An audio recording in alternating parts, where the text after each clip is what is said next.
I'm going to hand you over to who you come to see, Mr. Bob James.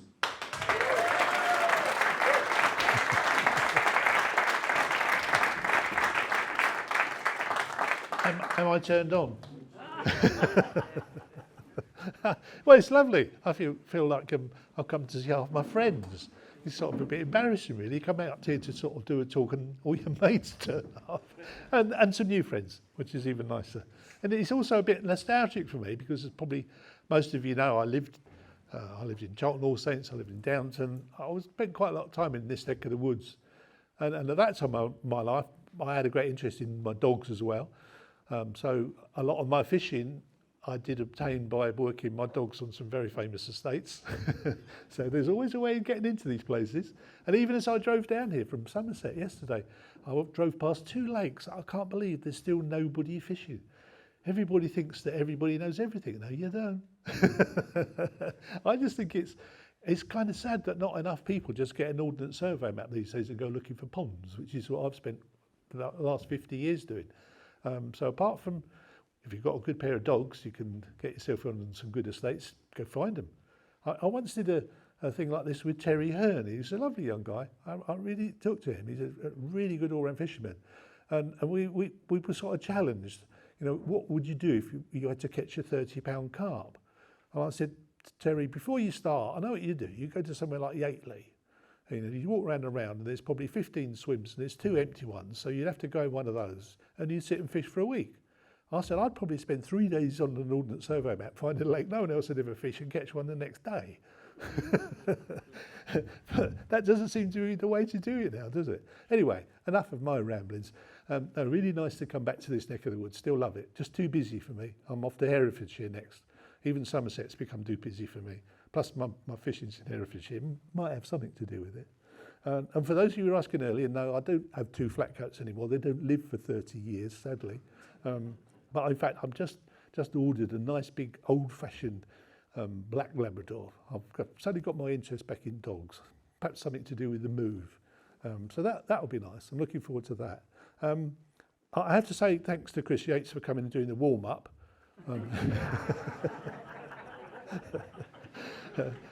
But I hear they're going to outgun me now, and he's going to bring Hugh along next time, which is great. That'll be really nice. I don't know, somehow this seemed to have got billed as 30 years of passion for angling. I didn't think it was. So should we stick to most of the passion for angling things in the questions and answers? Because I'm sure most of you have seen passion for angling 100 times and know most of what it's about. I'm sure there's loads of things you want to ask me about passion for angling, but are too embarrassed. Don't be. I really don't care. And I've got no holds barred on anything that I've done in my fishing, in my life, or in passion for angling. Simple as that. Okay, so let's get that one clear. How I got to sort of do passion for angling, I suppose, is probably a bit more interesting. I think the other thing that you're going to find interesting is, I don't know if there's an old saying, if you put 2 anglers in a room, you'll get 3 points of view. So I think it's pretty true. So that's going to be fascinating when you get Hugh and Chris. Because I read Hugh's blog occasionally, and then I'll read something Chris has said, and I think, hang on, I was there, and I don't remember it like that at all. Hugh's written it like that, and Chris has written it like that. And I think that does happen. 30 years isn't a great deal of time, but I've been fishing for 60 odd years. And I think if you're not careful, sometimes you hear fishing stories, or you talk fishing stories, or you read fishing stories. And if you're not careful, they subconsciously creep into your stories. I don't think we're all liars or trying to exaggerate or whatever, but I think it's fascinating. I've been reading a book called What the River Knows, which is a wonderful book if you're looking for a good read. And he explores that quite extensively, how especially when you're a kid, you thought you went fishing and got to fish every day. Well, I certainly didn't. I don't know about any of you. I went fishing when I was a kid. We'd get excited if someone got a bite. So looking back, if you're not careful, you're concertina in a whole load of memories, and it becomes those sort of rose-tinted spectacle things or whatever. I mean, my fishing, or my interest in fishing, started in Wimbledon Park Lake. I lived in Wimbledon Park Road. I was born in Chelsea, so I'm a London boy. But I was very lucky because the area I lived in, I had Wimbledon Park Lake, I had Wimbledon Common, Richmond Park, Hampton Court Park, and of course the Thames. So plenty of fishing. But Wimbledon Park Lake, my auntie apparently used to like to take me up to the lake in my pushchair. And on this particular day, she'd stopped and bought me a little model train on the way, and she parked me next to, there was a spot where the fishing club and the golf club came up to the public park. There were some railings, and I used to like to be stationed there in my pushchair apparently and watch the fishermen. And I think it sort of planted the magic in my head, because being a park lake, it was a pretty sort of pea soup colour like most old park lakes are. And because these blokes would have their lovely little orange float there, you know, they'd chuck a bit of ground bait in and then it'd disappear, and out would come this lovely shiny silver fish. So it's this little tiny thing. I thought this was like fantastic. It's all like conjuring. So I sat there watching this bloke this particular morning with my auntie, and she kept showing me the train. And so apparently eventually I threw the train in next to this bloke's float, because I didn't think he was ground baiting enough. It's actually true. My ground baiting techniques have improved since then, I have to say.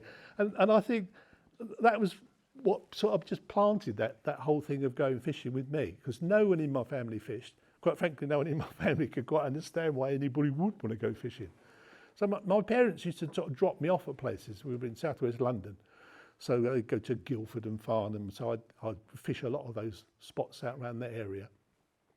So to start with, my dad took me down to a little sort of ex-army store that did a bit of fishing tackle. You didn't have many fishing tackle specialist shops when I was a kid. It was just a bit of fishing tackle in an army store. And got one of those tank aerials that people of my age will remember. And I bought a little brown Bakelite reel and a few floats and a little tin of split shot.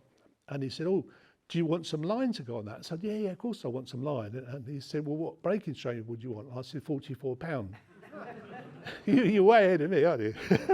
I said, "I'm going carp fishing." And he sort of looked at me. I said, "Well, the record's £44. You know, I need £44 line." He said, "Well, we haven't actually got any £44 line there. We could probably use some 12. That'd be right." Yeah, okay. And because even then, by the time I wound onto this tiny little Bakelite thing like that, it came off like a telephone wire, you know.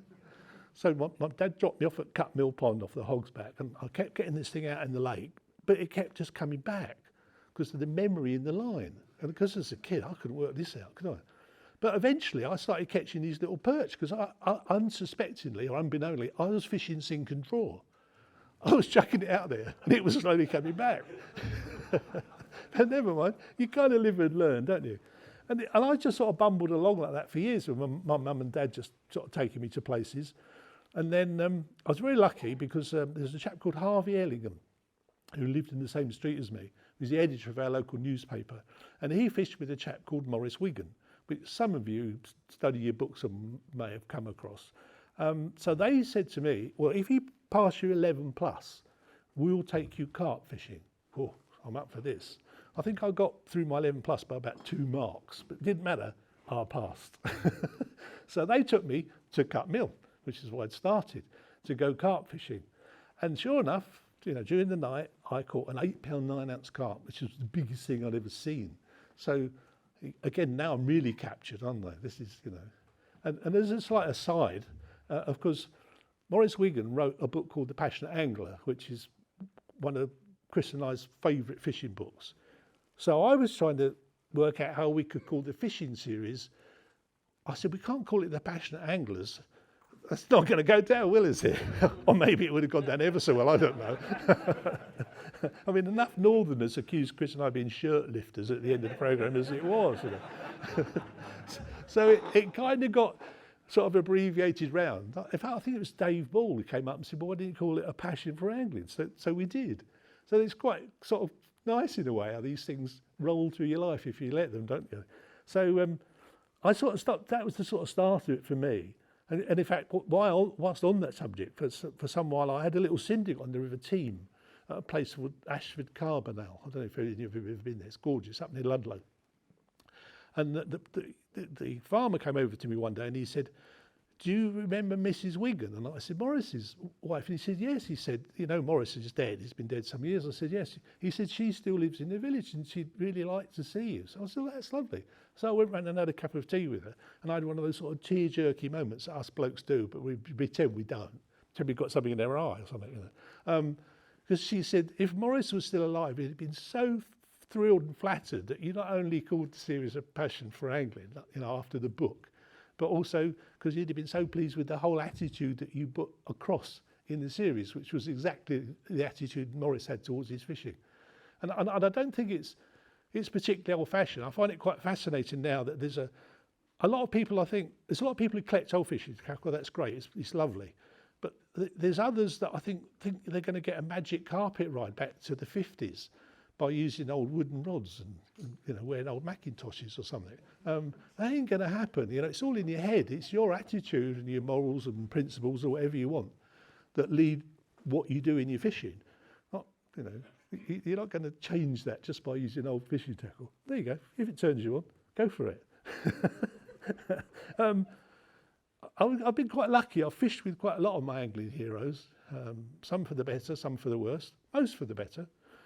And the first one I ever met was Richard Walker at the National Angling Show at the Royal Horticultural Hall, which was somewhere up in North London. And I went there with my school pal, and I bumped into Richard Walker. He was on the stand, and he was very good. He's very patient with this little upstart who was going to beat his record. I probably told him that. Fortunately, in latter years, he even cooked me lunch eventually at his house. So I developed a really nice relationship with him. So he was quite an egotistic character. So you had to take him on rather than just, otherwise you just sat and listened. I'm not for much of that. So I took him on. Anyway, so I found him on this stand. I forget whose stand it was. And had a nice little chat with him. And when I caught up with my mate Graham again, I said, I just had a chat with Richard Walker. I mean, this was like meeting God, wasn't it? Probably like you lot with me tonight,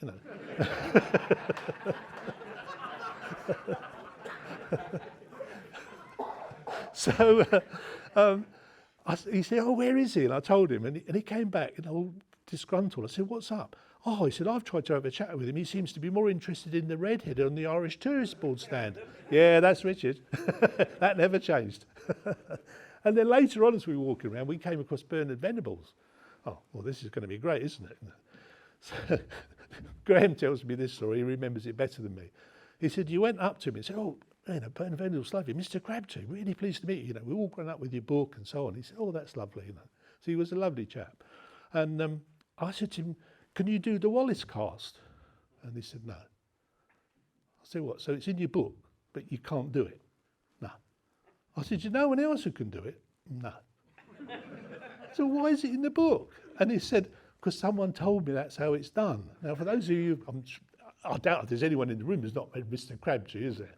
But there's this chapter, he's got his little pipe, and his old rod and his centre pin, he's down the royalty, and he's got a tuppenny halfpenny little float on there, and he puts the rod back here a bit and flicks the drum with his thumb, and this little 3 BB goose quill lands right on the far bank of the royalty. You've seen it, obviously, yeah. So I said to Bernard, I've been practising for years to do that, and I can't do it. He said, no, it's just how someone else told me it was done. So apparently, I said, you twat. So I'm about 14. I've just met my angling hero. 5 minutes into the conversation, I've told him he's a twat. Graham still dines out on it. Again, and obviously he came back into my life quite a lot, and it was lovely. It's an absolute pleasure to have him passion for angling. I suppose a slight disappointment one with that was when we did that little perch scene. We went off to lunch, and he was so chuffed. I mean, he was a very sort of enthusiastic chap, but he was over chuffed. And I said, you really enjoyed that, haven't you, Bernie? Yes, he said. So I said, hopefully we'll get some big ones later. No, he said, that's the first time I've ever caught a fish for the camera. I said, but you made that Angler's Corner series when I was a kid. He said, oh yeah, no, we never actually caught any of them. We rehooked them all. And apparently that's how a lot of early fishing series were made. And needless to say, that's why it took 3 years to make Passion for Angling, because Chris and I refused to do it. So it takes a bit longer. But the nice thing about that was taking this sort of slowly over. There's so many things in my head go round and round and round. So I mentioned this to Dave Swallow. Some of you may know the name Dave Swallow. He made centre-pin reels down by Summerley Bridge. Great character. And I was saying this to Dave. I was a little bit shocked by it, I suppose. I said, we've been out with Bernard. He said, he said, yes. He said, look. And he got an old recording of one of Bernard's Angler's Corner, days fishing at Bicton Weir, Bicton Mill. And Dave said, watch. And Bernard came along, oh, jolly nice morning for a bit of dace fishing on the old pipe, you know, and stands on the side of the weir there with his nice, whatever it was called, swim versa rod. Was that right? Am I getting that right? And his, forget what his reel was, and does this perfect Wallace cast. I'm thinking, hang on a minute, he told me he couldn't do it. So Dave stopped it and wound it back. He said, now watch the hands as the cast goes. So you watch it, and it's Dave Swallow's wedding ring. You're getting there. He said it was worse than that. He said they had a rowing boat with a bloke in the middle of the weir pool with a keep net full of dace. And as the float came past, they lifted it out and put dace on the end and put it back in again. And apparently it was sort of, that was the way they did it in those days.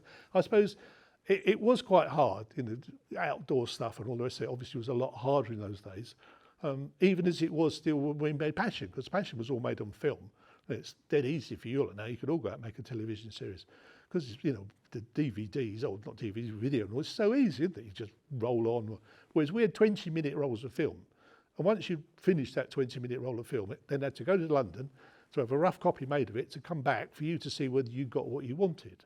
And a 20-minute roll of film was quite a lot of money. So by the time Chris had cast his float into the tree twice, that's another in-the-bin roll of film. So it's a little bit more pressure than when you go and do it on video now. But you can't get the quality that Hugh achieved. You know, make no mistake about it, in my books, Hugh's contribution to Passion Franklin way exceeds Chris and I put together. You know, we were just the two lucky guys who got the job. And I do sincerely mean that. You know, Hugh was an absolute genius at making that sort of stuff. So that kind of sort of rolled it up to about then. I thought it was quite funny with the sort of Wallace cast, because Chris and I both cast very similar, and we thought that was a Wallace cast. But then I met her, and to start with, he wrote to me, a guy from up on the Trent, who said no, he was one of the last members of the Wallace casting school up on the Trent, and that wasn't how Wallace did it at all. And so we've now got Bernard predicting, what am I trying to say?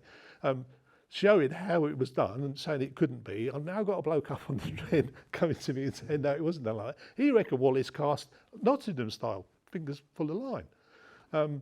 But the irony of that is, of course, is that the Wallace casting school all moved down to the royalty because the Trent died of death. Now they'd all be better off back on the Trent because the Avons died of death.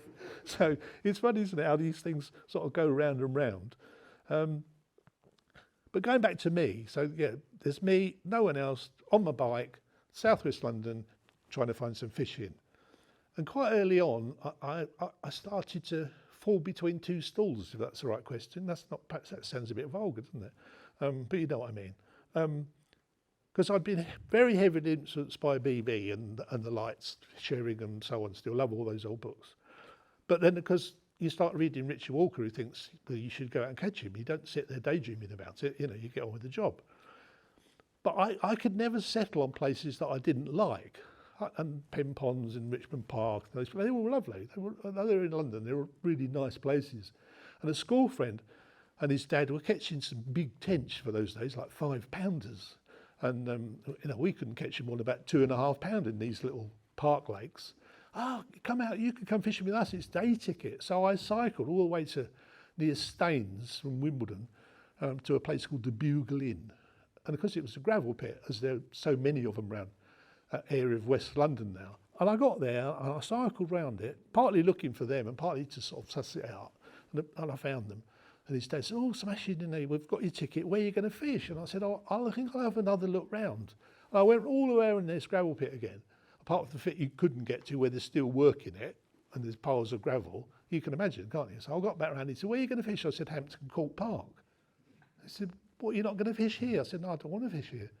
And even at that age, I couldn't do that fish anywhere just because there's a big fish in it. I've never been able to do that.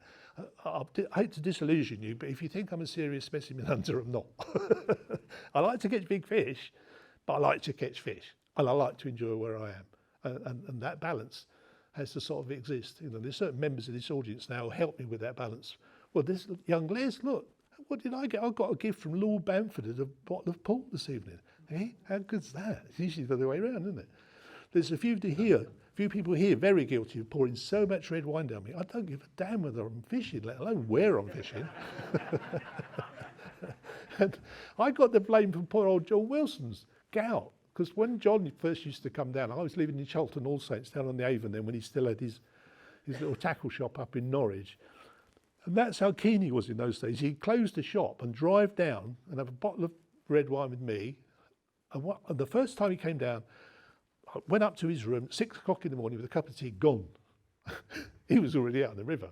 You know, that's how mustard keen we were on catching big roach at that time. So he blames me for introducing him to red wine, and so therefore he blames me for his gout. Well, poor chap, dead now, isn't he? But never mind. Good old John. He was good fun. Going back to me, I sort of progressed on. I started getting the train to the Royalty. That's like fairly easy from southwest London. And I didn't really like it. I didn't like all that queuing up at the tackle shop, because there used to be a queue down that alley waiting for the door to open. And it was like maggot wars. I actually saw 2 blokes with a bungalow bath, must have had 5 gallons of maggots in it in the end. And leaders say they banned them in the end because all the slacks were just full of maggots, which I suppose the fish ate at some point or other. And there was always a, not hostile, but there was always quite an aggressive attitude for people to get the best swims and so on and so forth. And because as a kid, you know, I really wasn't up for that very much. And I couldn't catch a double. You know, these days, no one, unless you caught a double figure. People think everyone's caught a double figure barb. Well, I can assure you they haven't. I think we're kind of losing sight of the size of fish, you know, because some people are putting them in the paper all the time. I probably used to, so I'm guilty. And I think it was Ken who was the keeper down there then. It sort of took me under his wing, because I was only about 14. And he came along and said, "How are you doing, young Bob?" And I said, "What?" I said, "I've got 4 or 5 fish," and they were like 8 pounders, 8.5 pounders. I said, "But I can't catch, you know, these doubles that everyone keeps on about." He said, "Come with me. Really, if you rod there and come with me," because it was busy down there in those days. And he went along and found some guys, mostly Midlanders. A lot of Birmingham guys used to come down. No disrespect. And he came up to these guys and he said, "Have you caught anything?" "Yeah." I said, "You know, we've got 6 barbel, 4 doubles." "Oh, can I have a look?" Because we keep netted everything in those days. And because they'd lift the keep net out, and Ken would look at me and look at the keep net, they were 8 pounders. So it was me trying to catch these sort of mythical things. But then by chance, I was coming down on the train one day and I met 2 blokes, a bloke called Brian Mills and a bloke called Dennis Sawyer. I don't know if any of you have ever heard of any of them. I was chatting to them and they were going to Salisbury. And I said, "Well, there's no barbel fishing at Salisbury." So they said, "No, we're going roach fishing on the River Nadder. You know, do you want to come along?" Got off at Salisbury. And there was a great big cafe just outside the Salisbury station, they say, called the Station Cafe, which belonged to Kenny Moore, who was the secretary of the Salisbury Club. And I went in with them, and it was like a who's who of angling. There was Jack Hilton sat in there, Bill Keel. Oh, it was just incredible. I couldn't believe it. And the bread man who delivered the bread to the cafe then came into the actual bit where we're all eating, and I think he sold more loaves of bread to all the anglers that were in there doing this secret roach fishing on the Avon, but it wasn't, it was on the Nadder. I got well hooked into that, and these 2 guys took me down by Harnham Mill on the Nadder, and I watched them, and they'd got Apollo taper flashes. Anyone know what that is? It's like it's very nice tank aerial. You know, it was a hollow steel rod, which was very light for that time, and centre pins, you know, because they were doing this amazing trotting, and I was just mesmerised. I knew I should be there because it was pouring rain, and I was sat on the floor eating my sandwiches, my little flask, and a Goldcrest came and sat on my left foot, and I thought, that's an omen if ever I've had one. So I fell completely out of love with the Royalty for probably almost forever, and got into this roach fishing on the Nadder. It was very, very good and far more gentle me. I liked that. So sort of from there, I wandered off and obviously then got onto the Kennet and then eventually the Test, which I suppose is probably the best roach fishing I've ever had in my life. I don't know where you all go roach fishing now. There ain't a lot of it, is there? Not river roach fishing. There's a few little pockets, but trust me, you know, I'm not great. I'm not as great as you'll think I am. I just lived at a better time when there were a lot more roach in the river.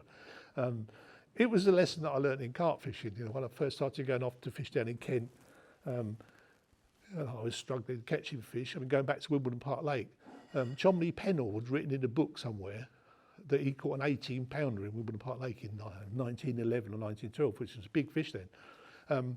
So I wouldn't claim the carp cup as a kid when I started fishing until I beat that. Silly really, but I did. It's also quite funny now, because half of these things I did as a kid, like fish Wimbledon Park Lake with the president, I'm now the president, which is a great honour, but it makes me feel ever so old. Because presidents, I always think of them as old. You know, I'm going to look at Joe Biden. So I kind of evolved round sort of doing all these things. You know, and I think probably the next thing that I really discovered was the Old Mill at Aldermaston. When I say discovered, it was already there. I didn't really.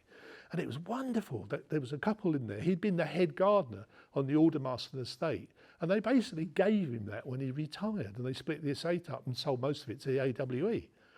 And when you went and stayed there, you stayed in, you had your room, and you came down and had your breakfast. And that lawn outside, if you fished off of that, Mrs. Arlott brought you out a tray of tea and cake at 3 o'clock. You know, so, you know, I'm really starting to find my feet in fishing now. I don't want all that rough stuff, you know. It was perfect. And you could catch like 30 in a day. It was crazy. And none of them were any size. And those were 2 window cleaners from Wimbledon. They're slightly older than me. So they used to drive me out. I used to go out with them every Thursday. I said to them, why don't we go on Thursdays? Why don't we go on Fridays and stay over? They said, because it's early closing in Wimbledon on Thursday, and that's when we clean all the, well, we can't clean all the windows. Oh, yeah. So we used to go and stay there anyway. And on one particular occasion, bear in mind this is still keep net days, Brian came along, he said, I've got it, I've cracked it. I said, go on, then what have you done? He said, I've got 32. I said, well, you haven't, I've got 35. Oh. So we went along and found Ron, he got 37. So we got like over 100 barbel in there, 3 keep nets. You know, I mean, it's dreadful, shouldn't really admit it, but it just goes to show how prolific it was at that time. Incredible, there were so many. And then the irony was, years later, 1965, until exactly when it was, Tom Williams from the Longford and Trafalgar estate got permission to electrofish and barbel from the Old Mill at Aldermaston. And they were making a hopeless job of it. I wasn't there. Because it's quite a fast flowing and quite shallow, so because every time they turned the fish over, it was gone as quick as lightning. So old Ben said, where the river, well, I'm trying to think of another, what's the tribute that comes in there? Not the Even Lode. There's a little tributary that comes in on the opposite bank across Ways in Estate, which I was fishery manager of for a long time. They said there's 2 cattle bridges, go and do it between the 2 cattle bridges, and it's like a dike. And that's where all the fish that went into the top end of the Avon came from. Was just that little tiny bit at Aldermaston. And then they had some great pictures of them, old 120 film on an old canvas sheet. And you could see 2 or 3 of them had been damaged quite badly in transit. People were so much rougher with fishing back in those days. So those fish went into Longford and Trafalgar Estate. And I was catching those fish in the sort of late 80s and 90s. And they must have been at least 30 years old by then. And I tell they were the same ones because the marks they got on them.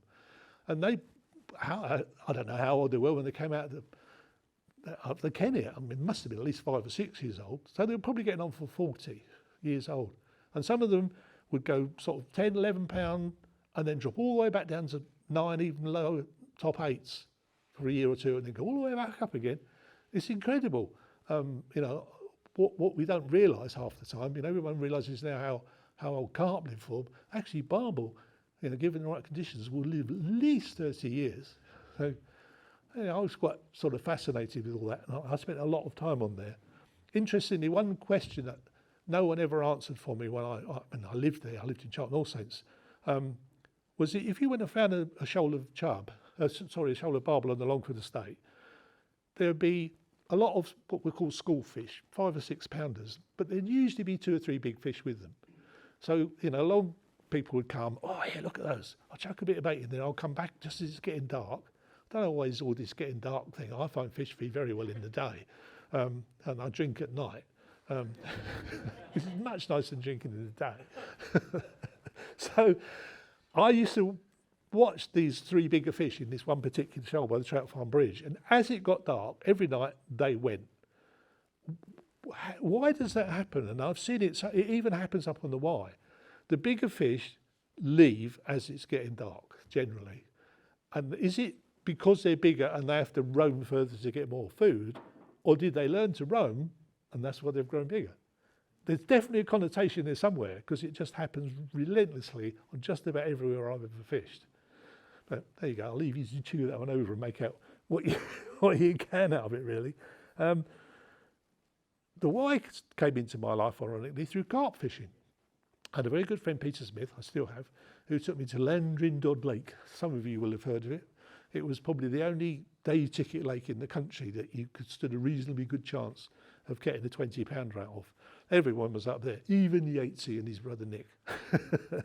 It was a proper little who's who. But it was like a metropolitan thing. It had a cafe at one end and rowing boats on it and all the rest of it. And I turned up there with Pete Smith. It must have been November. And we drove up and I said, Pete, it's bloody freezing, mate, isn't it? So he said, yeah, no, we'll be all right. When we got there, it was actually starting to freeze over. So, because I'm ready to go to the pub. Pete, no, quick, get a tackle out before it freezes right over. Really? Yeah. We caught carp before it froze over completely. I've never been anywhere it was so easy to catch carp in my entire life. So, needless to say, me, you know, flying in the face of everything else, I got bored with that. There was no challenging that, was there? So the outlet flowed down to the River Eithne. So I started going down the River Eithne, catching chub. So then I got bored, so I followed the Eithne and I found it joined the River Wye. And now I fell in love. I've basically been there one way or another ever since. And I think probably, as I said to start with, I've had a mile and a half of it for well over 20 years now. Got a little bit more now because I've got the bit below it. And I'm moving up there now. I've completely given up on the south. I've had enough of you lot. No, it's just too busy. No respect.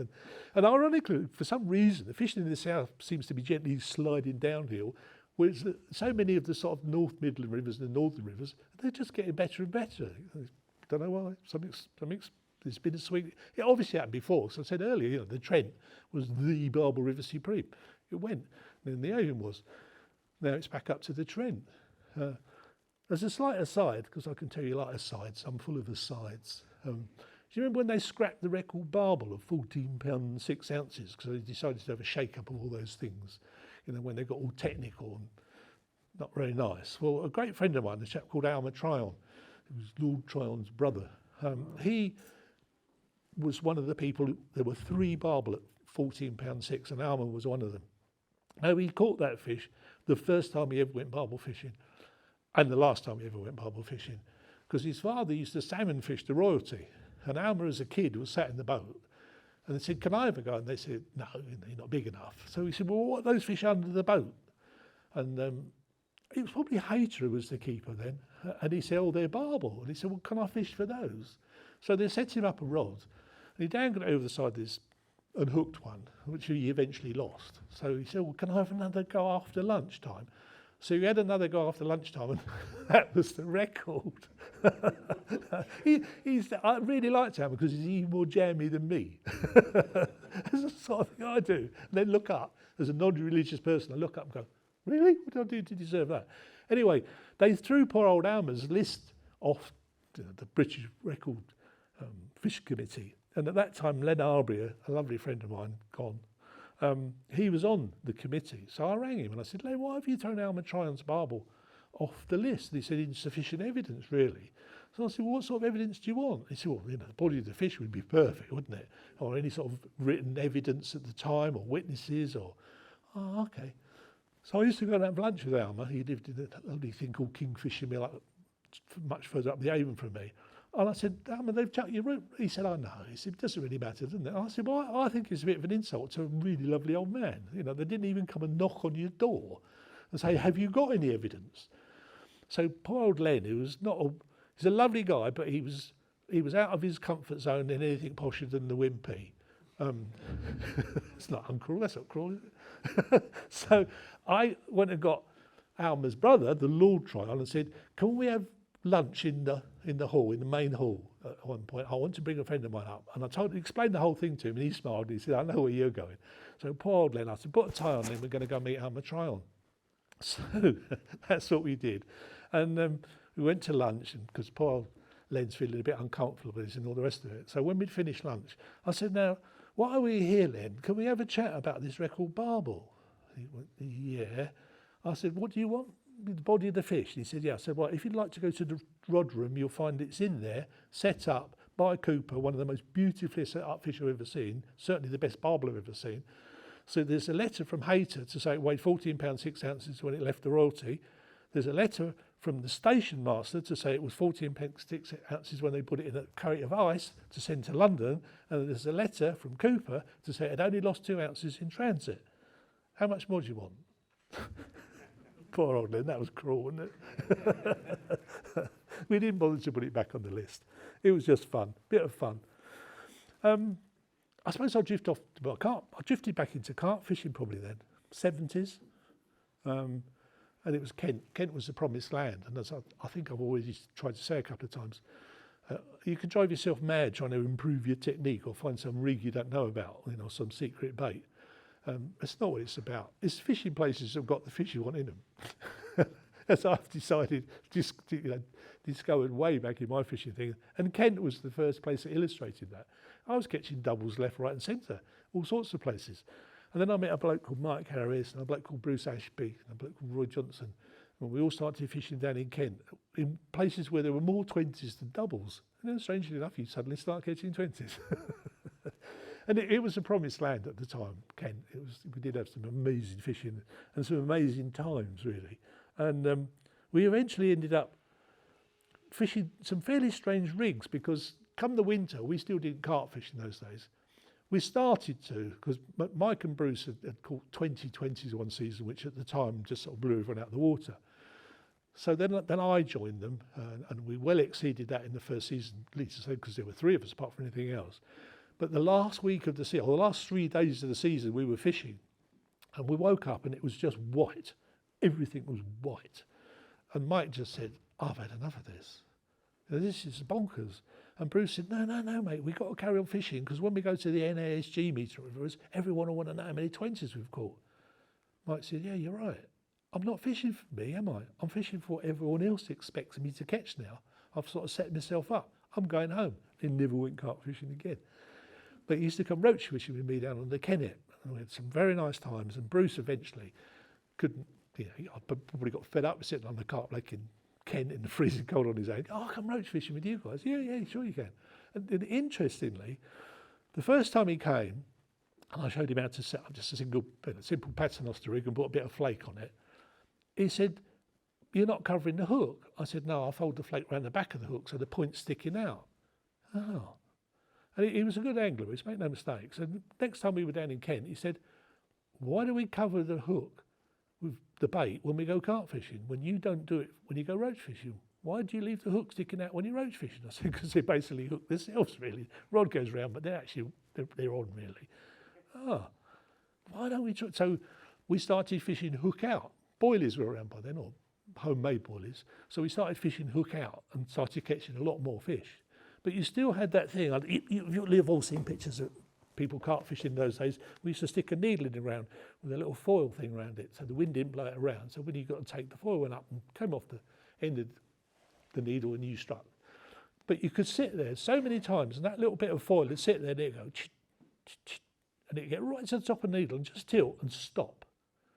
It was driving me nuts. I'm one of these people, I have to work it out. That's the part of the fun of me. I think it comes from going all the way back to where I started fishing. I had no one to tell me how to fish. And at the time, I thought, this is no good. Everyone's his mate, dad takes him and all the rest of it. But in the fullness of time, it's turned out to be great because I had to think it all out and I've never stopped thinking it out. And I realise that's part of what I like, which is part of why when I start catching too many chubs somewhere, I'll go somewhere else because I want a new challenge. So I sat there trying to work out this thing, it would dance around a little bit, this little silver paper, and it slides to the top of the needle and stop. So Bruce came round, I said, I know what I'm going to do about it. He said, what's that? I said, well, that needle's a foot long. I'm going to put a split shot 10 inches behind my lead, because we were all fishing running leads in those days. But you can't believe the difference you make, because the foil would get just nearly to the top of the needle, and then all hell would break loose, wouldn't it? Because they were hooking themselves. We had about 3 years of this, fishing down in Kent, Mike and Bruce and I, and Pete Springate. In fact, we ended up with a thing called the James Gang. Don't know why, it was a bit of fun at the time. And we were all doing this. But because there were some lads up in Bedfordshire who'd invented a hair rig. We hadn't thought of that. And for 3 years, we used to see Lenny and Kevin and early NASG meetings and so on. And, and we all used to compare catches, because I suppose we were pretty competitive in those days. But eventually, the third year we met them at one of those conferences, we all got so hopelessly pissed that we actually told each other what we were doing. And like, there you go, that changed carp fishing forever for all of you, didn't it? And that's how it came about. It came from two completely different schools of thought, two completely different approaches met when you combine the two. And so there, you know, that was still kept fairly quiet even at that stage. And really, you could go around and empty some of these carp waters where people were struggling. And then the next lesson that I learned in it was, as a romantic, as I was trying to say earlier, really, you know, who loved the BB sort of approach to fishing, but kind of admired the Richard Walker, well, let's make it happen thing, you know. I was fishing, we had this lovely idea really in our heads, I think, that the older the lake was and the less people had ever fished it, the bigger the fish were going to be. Well, it's complete nonsense, take it from me. When we'd started going out to West London, where the gravel pits had just been dug for the M4 and Heathrow Airport, and they'd been stocked with carp, quite often, if you went there with a good bait and a good rig, the first fish you caught was the biggest fish in the pit, because it was the hungriest fish in the pit. That's how we got the biggest fish in the pit. And they were all young fish that just ate. They just ate everything you threw in. So if you got something good, you could have an absolute field day. Whereas most of those older state lakes, those fish might have been 30 pounds 20 years ago, and they've been freewheeling at sort of 22 pounds for the last God knows how many years, eating next to nothing, like an old man like me. I hardly eat anything now. So another sort of salutary lesson. You know, you've got to kind of split yourself between what it is that you want, what it is that kind of turns you on, if you want, in the fishing, you know, rather than chasing off after someone else's ideal. And I think, you know, simply, that's where I sort of ended up with it. And that's where I still am, really. I've got a few notes here in case I forget what I'm saying. So where do I get to after that? I've done Lennon and my life kind of diversified quite a lot that time anyway, because I got hugely interested in music. And quite a lot of the people, unfortunately not now because some of them are dead, that I ended up fishing with were musicians. A lot of musicians go fishing. It's quite surprising. I also got a huge interest in vintage cars from a jazz band that I was in. So life kind of changed around a bit. And a great fishing friend of mine was a bloke called Greg Lake. And I don't know if any of you are old enough to remember a band called Emerson, Lake and Palmer, but he was pretty massive at the time. And Greg was a lovely character, lived not far from me, at a place called Stanbridge Mill on the River Allen. In fact, it was him who first showed me the Monster Myths Lake. That's got your thinking, hasn't it? So my sort of fishing took a bit of a sort of change, but one of the lovely little link-up stories, which you'll obviously realise I absolutely love, was he was keen to meet Jack Hargraves. And I said, yeah, it's okay, I can sort that out, because Jack Hargraves actually lived in Downton at one point, which is where I lived. We weren't friends, but occasionally we do something together. In fact, one of the funniest ones was why Jack was still a director at Southern Television. Chris and I, Yatesy this is, I have to do this because I've got lots of Chris's in my life. We went and did this kids fishing thing on this lovely little farm pond near Cranbourne. Cripplestar? Somewhere between Fordingbridge and Cranbourne anyway, on a farm. And we turned up to do this. It was, you know, it's being filmed, and so Chris turned up in all his finery. And we sort of stood on the sort of dam bit, and I said, Chris, what are you going to do then? And he got a couple of lads, and he said, I'm going to fish by that island with the dead tree on it. I looked at it and thought, you'd never cast that far in your life, Chris. How are you going to do that? Okay. And there was a lovely sort of overgrown corner, which I thought Chris would immediately home in on with his rod and fishing 2 foot from the bank. So now I'm left with that now, which is no hardship. So they've got the camera rolling, and he's got the kid's rod, and he's cast it, and it's landed right in the margin by this dead tree on this island. And I'm just gobsmacked. And Chris is all like, isn't he? Kid hadn't tied the line on, had he?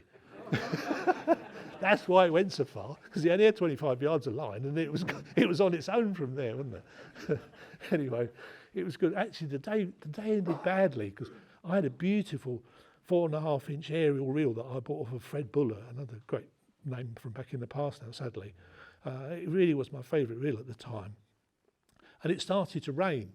So Chris, being the benevolent guy he is, and I mean that genuinely, I'm not being sarcastic now, he got my barber coat and spread it out in the back of the van for the kids to all sit on. Where was my reel? In the pocket. He was never quite the same after that. So, how am I wandering off onto all this? Jack Hargraves, I remember now. So one morning I got up at Greg's place on the River Allen. I walked down to the bottom by the road bridge, and there was a bloke underneath the bridge casting up. And I looked down and I thought, that's Jack. So I went down quietly and looked up. Yeah, it's Jack. So I sneaked back to the house. I said to Greg, you want to meet Jack Hargraves still? He said, oh yeah, I'd love to. I said, oh, come with me. So I took him down to the bridge and we stood at the bridge. He said, there's someone fishing from underneath the bridge. I said, yeah, it's Jack. No, he said. I said, yeah, it is. So Greg, being a fairly sort of gregarious, outlandish sort of character, he leant over the bridge and said, who's that old bastard cheating and fly fishing up into my stretch?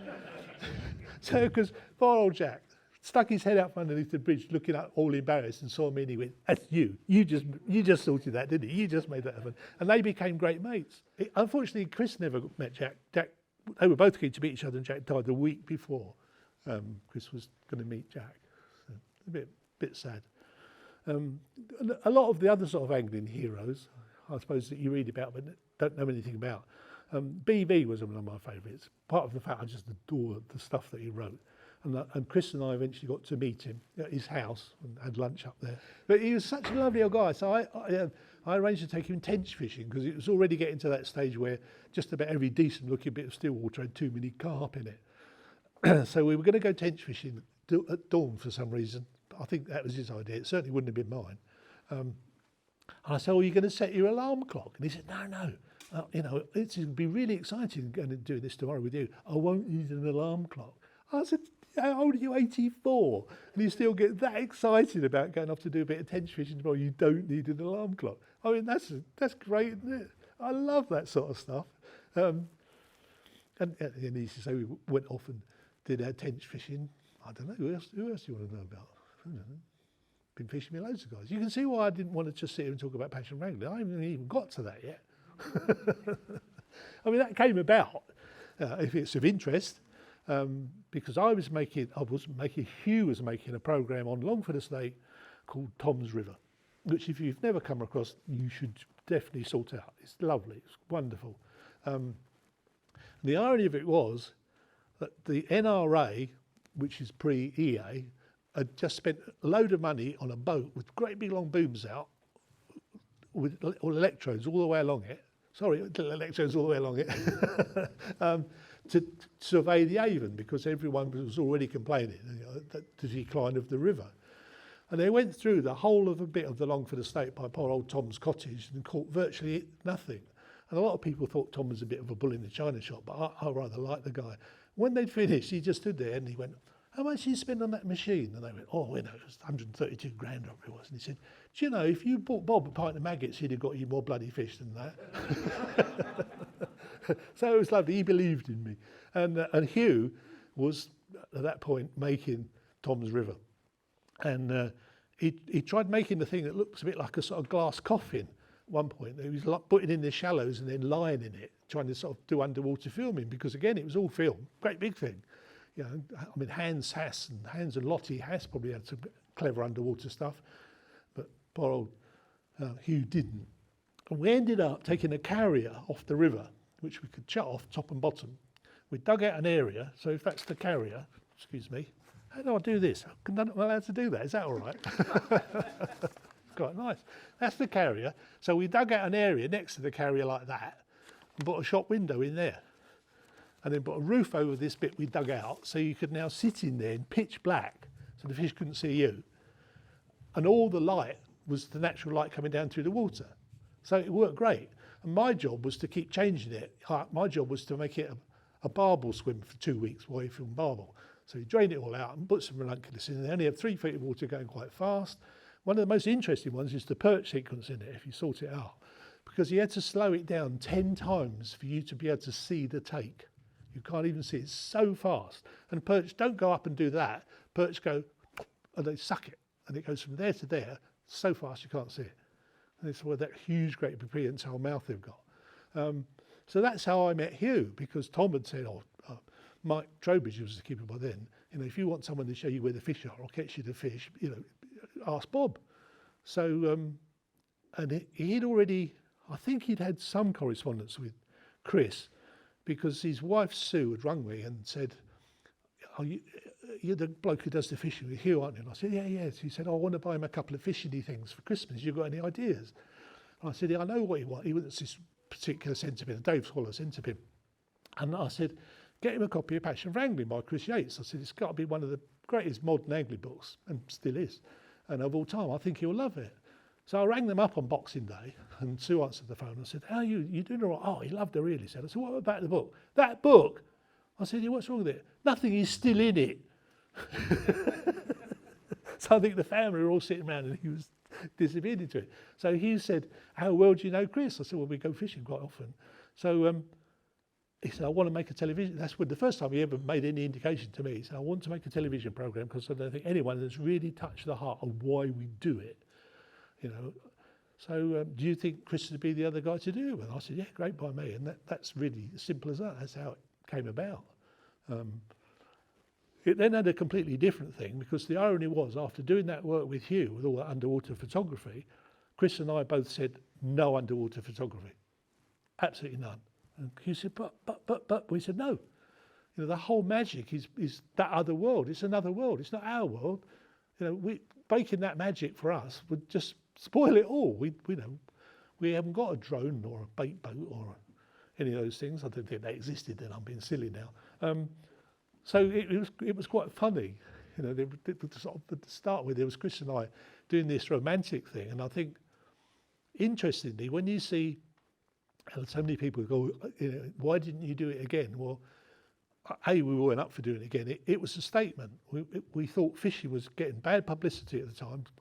All blood sports were, but fishing was, and we felt that was a bit unfair. So we wanted to show Joe Public. So the programme wasn't made for fishermen. It was made for Joe Public.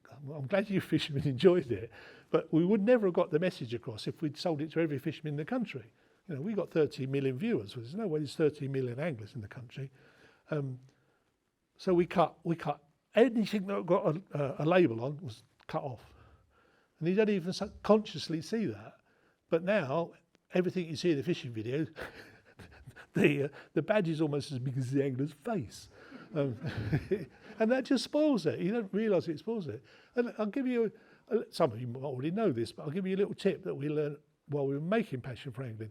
If you're going to kneel down by the river and have a picture taken with you with a fish, have it facing the river. And then take another of it not facing the other way, and just say to people, which one of those do you like? And they'll all choose the one with the fish facing the river, subconscious. You all feel happier with that in your mind, but you don't realise it. So there were lots of bits like that. There was no ego trips were allowed. Ego trips were shot down with rockets. It just doesn't make it. And it wasn't about Chris and I, it was about fishing. We were just the lucky guys who got the job, really. Job did go on a bit long. There were other things to do. And then, and he had already said, because of, you know, obviously how clever he is at that stuff, that each episode has basically got to be better than the last one for people to perceive it as good, if that makes sense. So really, that was another reason why there was never going to be more Passion, because it would have had to have been better than the first one for you all to have perceived it as good. And in all honesty, I don't think we could have done that with the best of intentions, because you all knew it. You'd all go jump out of the tree in a minute. You'd have all anticipated far too much of it. And by that time, Passion had become something far bigger than we could have ever imagined that it was going to become. I mean, I don't want to be blowing our own trumpet, but it's legendary. It's become massive. So to interfere with it again now would just be stupid. I'm sorry, there's not going to be any more. It took me a while to tell you. Don't hold your breath. It's over. I'm thinking of doing that new series with Jodie Kidd. I think that might catch on. I can see that'd be a lot more appeal to it. So you know, that's kind of where we've all ended up. I think, you know, Chris he's more into his sort of naturalist thing now, isn't he? Really. I mean, I was way out of my depth, to be honest. And I am being honest. You know, when we started making Passion, you know, I mean, you know, Hugh's father conducted a very big orchestra. Hugh was a very good French horn player, apart from, you know, being a worldwide filmmaker. Chris's knowledge of the countryside and understanding it was amazing. I thoroughly enjoyed the trip. And then there was me. But that was all right, because my job was to catch fish. And I was all right at that. I pulled that off. Went to church every Sunday. Oh, say that. Get into trouble again. You just got to pray to the right gods, haven't you? Catch a few fish. So I think that is kind of where that sort of got to. I think probably anything more you want to know about it, it's probably left to questions and answers. And I said earlier, and I did mean it, if there's anything you want to know, just say it. I'm more than happy with it. There's no secrets. There's certainly no skeletons in my cupboard anyway. If there is, I'll be interested to pull them out and show you. I can tell this man is just thinking, that's good. Bob's actually managed to fish more or less, finish more or less on time. Yeah. Amazing. Thank you ever so much. I look forward to seeing you all again later. And thanks for your time. Right, good. I'm back again. Incidentally, I only brought these things along here. Ray, a very nice man, lives in Spain, painted that picture of me in the Kennet, and he also did 3 other.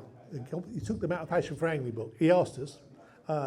He sells those. I think they're absolutely smashing. I wanted to bring all 3, but the other 2 are in my fishing caravan up the river. But that's enough to give you the idea. The other 2, one of Chris in the Kennet actually landing a fish. That's quite rare. And that was cruel, wasn't it? That was unnecessary. And the other one is Hugh, when he was sat underneath that oak tree, absolutely covered in frost. I've left his email address down there, so if anyone's interested in just emailing him. And I just put those along just out of interest. They're both by John Searle, who, because a lot of you I'm sure knew, and live just up the road from here. Because I just love angling art, and it's not all old. There's plenty of people doing some wonderful stuff now, as was John. I think those pencil drawings are absolutely fabulous. One obviously is the roach catching passion, and the other one, when I used to be able to go and catch fish to order, literally went out and said, "Can you catch me a couple of carp and I'll do some drawings?" And you can't believe it. That's the result, and it makes it look so damned easy. Never mind, he's gone. Another bit that I need to clear up, because everyone keeps asking me, if you want to take one of those cards, yes, I do have 1.5 miles to River Wye. Yes, I do take people fishing. Email me and we can talk about it all you want. And I genuinely do it for 2 reasons. One, because it enables me to have a nice stretch of the River Wye. And secondly, because I thoroughly enjoy it. I've only ever had one person come on the trip who actually gave him his money back that evening and told him to go home. As I was saying earlier, I think people don't, come, and because they're sort of kindred spirits. Everyone knows what I'm about. Everyone knows what I do. So I'm not likely to get some twat who wants to turn up and do something fairly stupid apart from one. So not an advert, it's something that I do, something I absolutely love doing, and I've said about that. Does anyone else want to say anything about anything? I brought these along just for favourite floats. I'm going to do it again. Probably be surprised, really. When we started making Passion, I had as much old fishing tackle as Chris, but it was decided that it'd be more fun if we did this thing of the ancient and the modern. So what probably surprised you even more is the Kelly kettle was mine. It was actually given to me by Dave Swallow. The creel was mine. I think several bits were mine. Not a problem. Don't take this wrong. It's not a moan or whatever. But I'm one of these people. I'm wandering out of all of it. I've got some old fishing tackle. I've got a gorgeous little rod that I don't even know what make it is. It had a swing tip eye on it. And a very nice man sat in his room. If you want anything renovated, it'll come back better than it was when it's new. Has kindly re-whipped that for me. And it's the most steely bit of cane that I've ever had. It's just one of those little oddities. And I love it. I fish with so many different things with it. And people look at me and go, "You're using that?" Yeah, I love it. And it's the same with floats. Oddly enough, a lot of the old-fashioned floats, people look at old-fashioned quills like that now. Why do you think that's so effective? Anyone got any ideas? It's because it's got a curve in it. We'll follow that one in a minute. Because then along after that came, for me, fluted floats. I don't know, well, you can see that, but it's literally fluted. Because that will stay over the other side of the river better than any float you can buy because of the flutes. So if you combine the curve and the flutes, you've got a float that will stay over the other side of the river far better than you can believe. And in fact, even if you get like a modern wire-stemmed big Avon float and you bend the wire, it will stay over the other side of the river better than if it's straight. And I cannot tell you why. I can just tell you it does. So that's why a lot of these old floats are still my favourites, because you can't buy those sort of thing. You can get someone to make them for you. Peter Drendan's desperately been trying to do that in plastic. I'm not sure how well it would work. Not everything works in plastic. Yeah, just a few sort of favourite floats. Somebody tried making me 3 nice fluty floats, but it didn't make the flutes deep enough. And that really is the turning point of whether they work or not. So, just little sort of points of interest that come into my fishing. But I think I'm supposed to be sitting here for you to ask me questions now. Go on, hit me. So, yeah. So, I think the narration in Monster Myths goes, blinded by ambition, he didn't even take the time to wait. Off camera, was it actually weigh? No. Did you know how big it was? No. So, I guess, how big was it? Mid-30. Fat lady was a mid-30. I was amazed that, because obviously I'm sort of indicating to you, no, put it back. What? Put it back. So afterwards I said, well, why did we just put it back? And he said, I think it sort of amplifies the whole thing, how big the other one is, that you're not bothering with that. I think that was the sort of psychology behind that. Harry, never caught Harry. I caught Arnie, the common with the white mark on its head. That was 30 odd. It was big 30. It should have been Arnesque. It was a female, and it had just spawned out. So we reckoned that was sort of 40-ish, and I think it was, but it just spawned out when I caught it. I caught about 3 others out of there in the end, and then things changed, the regime changed. And oddly enough, just 2 years ago, I was actually working with the estate because they've closed the trout farm and they want to make the old trout stews into 2 lakes, and I was going to be doing that with them, and I was going to, in return, get the fishing rights on the old lake, of which I know there's still 8 fish in. There was only about a dozen in there when we fished it. It was pretty thin stock. So who knows? It was COVID that got in the way. We had to put an access road in to do the other lakes, and the council were, they suffered from COVID more than anyone, I think, didn't they? Yes, the best time we ever saw Harry was when we went down to the lake with Mickey Rouse, who used to be the photographer for Angling Times, and John, can't remember his surname, who was the reporter. And in fact, we met them in the Fleur de Lis. It's a bit of giving away that the lake must be somewhere near here, isn't it? Yeah. No, it's nowhere near. We met them on the services in Blackpool. No, seriously. We met them, and we put them in the back of Chris's van with carp sacks over their heads. Used carp sacks, I might add, to drive them to the estate so they wouldn't be able to recognise it again. It was all a bit tongue-in-cheek, but it was quite good fun. And we got out, and I had a rod, Chris had a rod, Hugh had his camera and his tripod. It was just to pose up for some PR in the Angling Times. And Chris and Mickey Rouse, the cameraman, who's also a keen fisherman, he said, shouldn't we be a bit quiet approaching the lake? And we went, no, don't be so stupid. It's the end of November, it's 2 foot deep, and we had a hard frost last night. Oh, so he sort of walked down and was gesturing to us to shh, quieten down. So we sort of walked up, what's up? He said, is that it? And there was a bit of weed left. There was just one bit of weed left in the whole lake, about the size of a car. There was about 2.5 foot of carp sticking out the back end of this weed. We all just went, and that's the best view we ever had of it. I had line and hook on my rod, needless to say Chris didn't, and I had some bait in my pocket just because I'd been fishing. So I got a bait on and I cast it over the weed bed, and it literally landed perfectly. It just dropped over and hung like that. And this carp backed out, and 3 times it went up and looked at that bait. And then it just did that magic disappearing thing. They can just dissolve into nowhere. And we all just stood there with our mouths open, apart from Hugh, whose mouth was very active because he was literally punching the side of his camera going, Bob's going to catch a new record carp, and I've got no effing film in the camera. But I didn't. So that's the best we ever saw of it. And with all due respect to Chris had caught a 50 pounder. I'd caught 43. In fact, funnily enough, the first big carp I ever caught was 43 pound 13, and because that was the same for Chris. So he was the only one, I think, in all fairness, could judge what a 60 pounder might look like. I didn't know what a 50 pounder might look like, really. I don't think most of us did then, and probably don't now. We still left it. We reckoned it was about 60. But there you go. It's floated away into carp dreams now.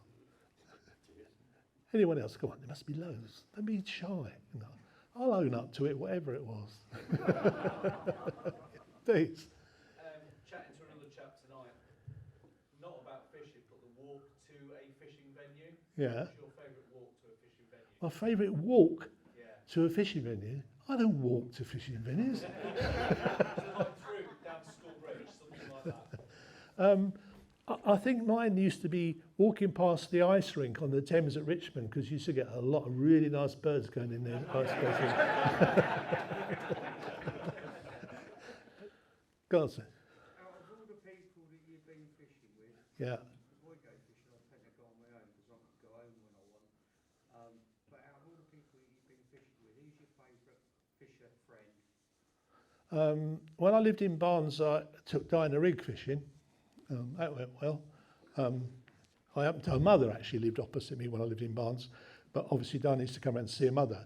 And I was talking to her outside one day, and she said about fishing, because Passion had been on. And she said she used to go fishing on the River Kennet, and she described this place. And I said, I think I know where that is. He said, oh, it's where my dad used to take me fishing. So I said, well, I think I know exactly where it is. If you want to have a trip back down memory lane, I'll take you. You can imagine the keeper's face when I turned up with Diana Rigg. It was a complete picture.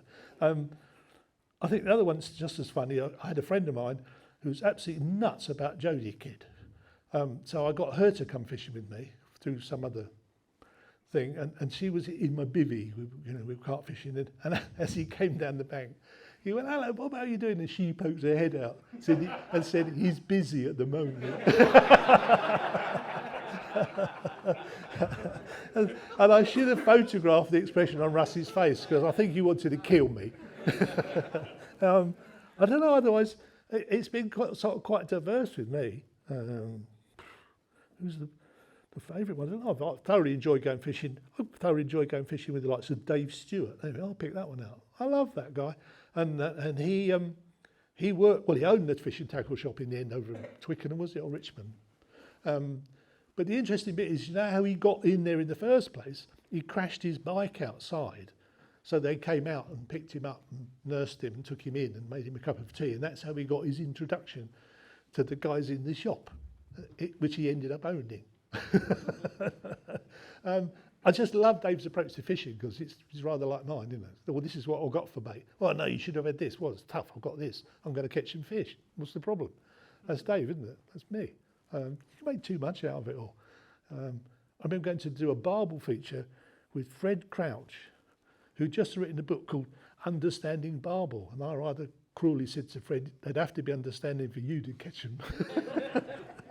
But it was midwinter, brown as hell, the Kennet, very cold, everything that you didn't want. And it must have been Angling Times again, because it was Mickey Rouse again. So I said, I'll catch one on a piece of bread. So I did. I don't know whether it's just because you make up your mind. I tend to sort of do that. I've gone off to do features, and I've arrived thinking, well, why did I offer to do this? You know, everything's against it. The weather's wrong. Everything's wrong against it. But, I set myself up, I do what I know I can do, and I cast in, and I catch the fish, and I'm a totally non-religious man, but I find myself going, thanks, mate. How did that happen? I think sometimes you just have to throw it to the wind and it happened. But maybe, 60 or 65 years of practicing probably helps a bit. I've taken quite a few people fishing. One of my funniest ones was actually fishing Windsor Great Park. I used to fish a pond on the north of Virginia Water called Johnson's Pond, and it had some really nice wildies in it. And I had an arrangement with the keeper that if he couldn't see me or hear me when he packed up, he didn't know I was there, except for the bottle of whiskey I left on his doorstep on my way out. So that was rather nice. And I kept it to myself for a long, long time. Then eventually a friend of mine pestered me, it was his birthday. And he said, no, you know what I really want? I said, go on, what's that? And he said, I want you to take me to that pond in Windsor Park. I said, all right, but it's a one-off. I said, this is not your way getting the foot in the door, blah, blah, blah. Well, I'd had a little incident there some while before, that I'd come out of the woods at the top a bit early probably, because the fishing was best right down by the dam. And I sat there fishing, and I heard two horses coming up behind me. And I tried to pretend nothing was happening, thinking, I've come out of the woods too early, the rangers have got me. But it wasn't, it was the Queen Mother and her outrider. And they both stopped, with their horses literally over the top of me, because I was sat down in the bank. And she was lovely. She's obviously quite interested in fishing, and she'd never seen anyone fishing there before. I thought, thank goodness for that. I've been here a lot. And we passed pleasant conversation, and she rode off. And then sometime later, when I took this Palawan Dave there, we'd come out of the woods, we sat down by the dam, and I heard the horses come in. So, because I turned around to Dave and I said, Dave, mind your P's and Q's, it's probably the Queen Mother. And as her and her outrider poked their heads over, he said, oh, fuck off, Jamesy.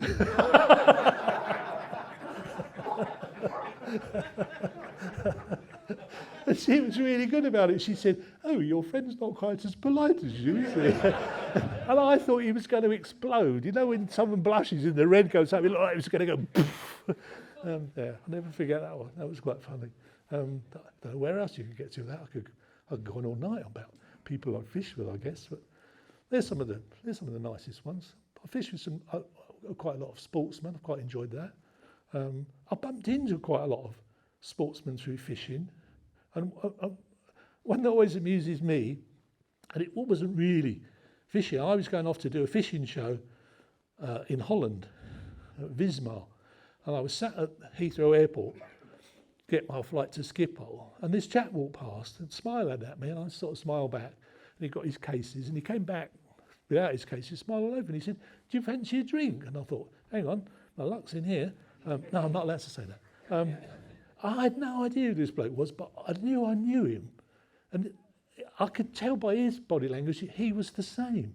So we went upstairs to the little bar at the old terminal Heathrow there, and we're having a drink, and these lads were coming up to him asking for his autograph. And I'm trying to see what they're writing. And eventually I saw what it was. It was George Best. And he'd seen Passion and loved it. And obviously I'd seen him on the television, so we thought we knew each other. But it evolved beautifully, because when he was getting a lot of pressure from the press around that time, a friend of mine who had a big hotel up at Marlow, he used to have a couple of rooms at the back that George used to go and hide in. And Howard's son went into school on the Monday morning and wrote in his diary, and I went to the shops with my mum on Saturday, helped my dad clean the car, and I played football with George Best out the back in the yard on Sunday. Well, the teacher gave him 50 lines. So on Tuesday morning, George got the chauffeur and young Alex and drove to the school, parked on the yellow lines right outside the gate. No one took a notice. He walked in and he walked up to the desk and he said, it couldn't have been better. He said, the teacher was sitting there going, yes, didn't even bother to look up. He said, I'd like to have a word with you about young Alex's diary. And he said, the teacher sort of went, oh yes, and he looked up and went, oh, I know what this is about. So you get a lot of nice ones like that, especially some of the ones in sort of foreign countries where you don't even understand what the other one's saying half the time. That can sort of get quite going taimen fishing in Mongolia. The last part of the journey you have to do on a horse. Well, blokes aren't built for riding horses, in my opinion. Might just be me, I don't know. But the worst thing was they had wooden saddles. Can you imagine? No, don't. I can see the grimace already. And then when you get there, they have these funny little wooden TARDISes on a mound of pebbles. Well, we quite soon found out that the pebbles are a replacement for toilet paper. You use them and you chuck them, you know. Well, on the last day when we were packing up, one of the guys was collecting them up. We went, Christ, what are you doing, John? And he said, oh, my missus loves stones with unusual markings on. We went, don't take those home. So you get a lot of sort of funny situations. But I better shut up about that one because I'm sure there must be something else. There must be some other angle, excuse the pun. Right. Bob, have you ever actually thought of writing a book of your exploits, just on your own? Yeah, I've thought about it, but I've thought of winning the lottery. And do you know, in all honesty, I think there's 2 or 3 angles to that. It's very flattering that you asked, thank you. I don't know what I'd write about. I've sort of sat and thought about it. It's a bit like tonight, really. I won't have anywhere near enough time to tell you a fraction of the stories, the things. So would I write it just about fishing and my fishing life? Or would I write it about my life with fishing? How many volumes might I do? And I'm one of these people, I can't sort of drift in and out of something. Which is quite funny, because I remember my English teacher, I was talking to somebody earlier about my English teacher, who was very good. And he got very cross with me over my work, because at times it'd be something I was interested in, so I'd do it really nicely, and other times I really didn't have too much interest at all. And he stood up in front of the class and said, "This is very good, James, but the trouble with you is you do everything in stits and farts." And because the whole class just clapped, I said, "Do you mean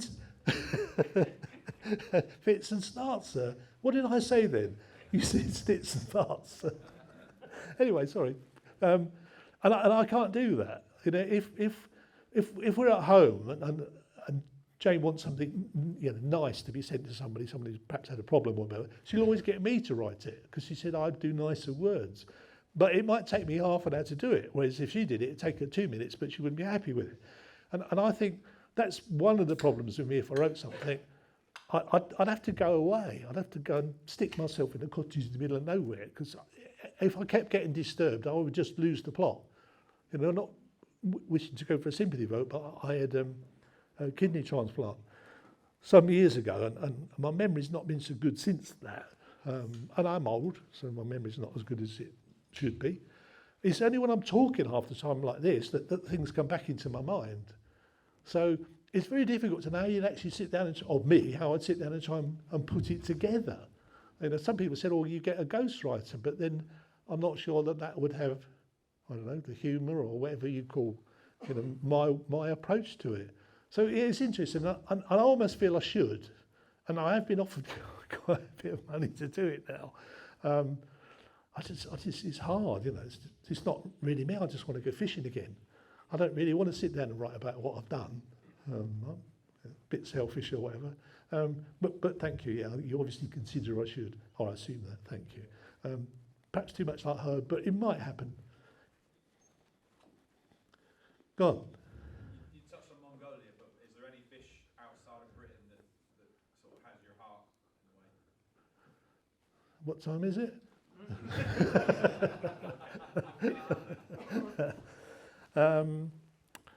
I've been very lucky. As again, I think I said earlier, to some people in the pub at lunchtime, I think it was probably my 60th birthday. It's about the last of my birthdays when much of my family was still alive.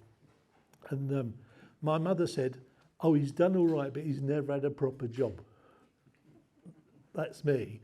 But I've got to a lot of great places, and most of the time I've got paid to do it by fishing tackle companies or magazines or whatever. So I've been completely spoiled with places I've gone and fished with no pressure, because I haven't paid thousands of pounds to be there. At one point I got really excited about going and fishing warm saltwater venues that hadn't been hit before. I was on the Seychelles very early on. That's got to be some of the best fishing I've ever had in my life. But the funny thing is now, if you offered it to me next week, I wouldn't want to go. I suppose I've changed to some degree, and I suppose to some degree that I've done it.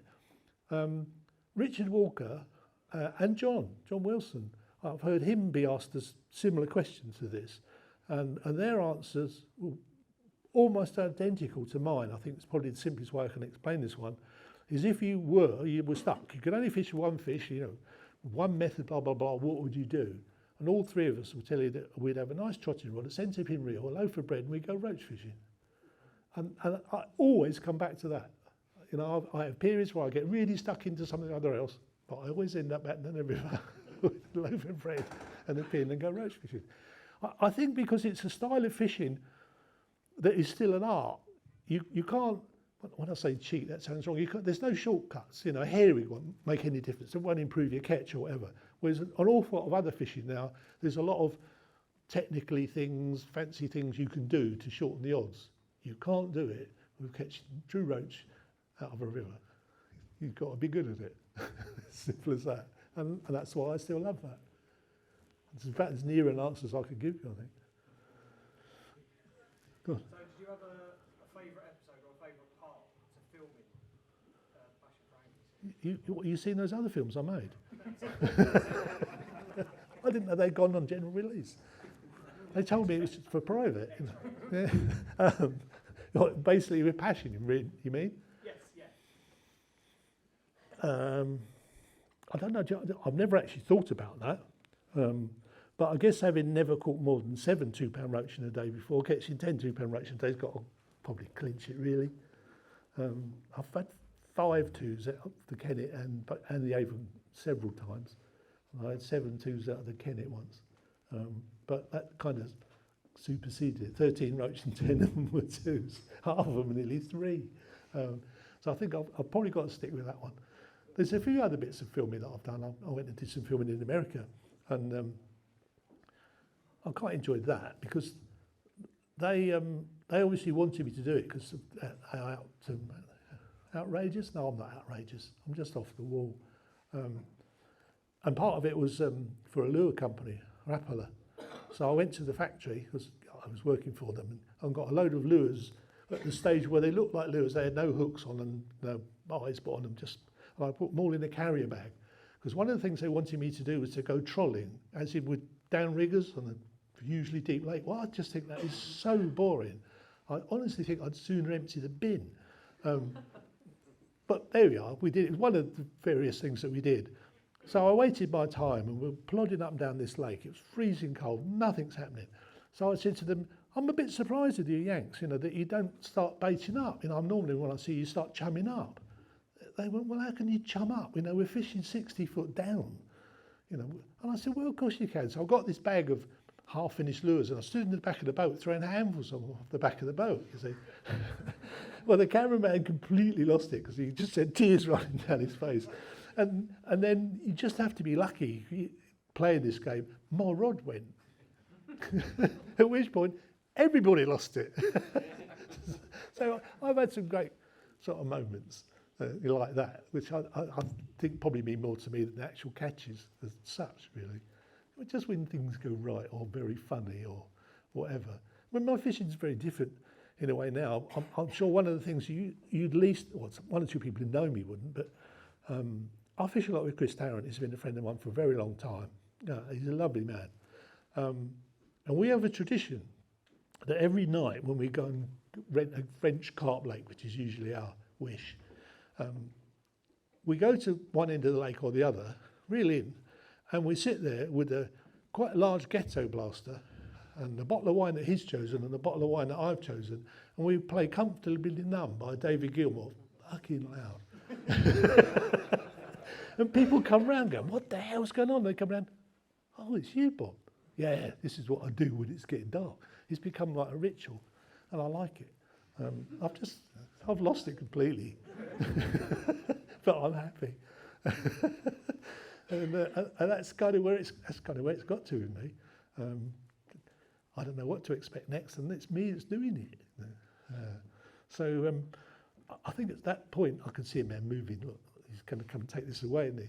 He's going to take my toy away. Go on. Bob, go on, mate. Mine's not a question, mine is a statement. I just wanted to thank you very much for everything you've done and all the memories you've given everyone in this room. So thank you very much. That's brilliant. Thank you very much indeed. Thank you.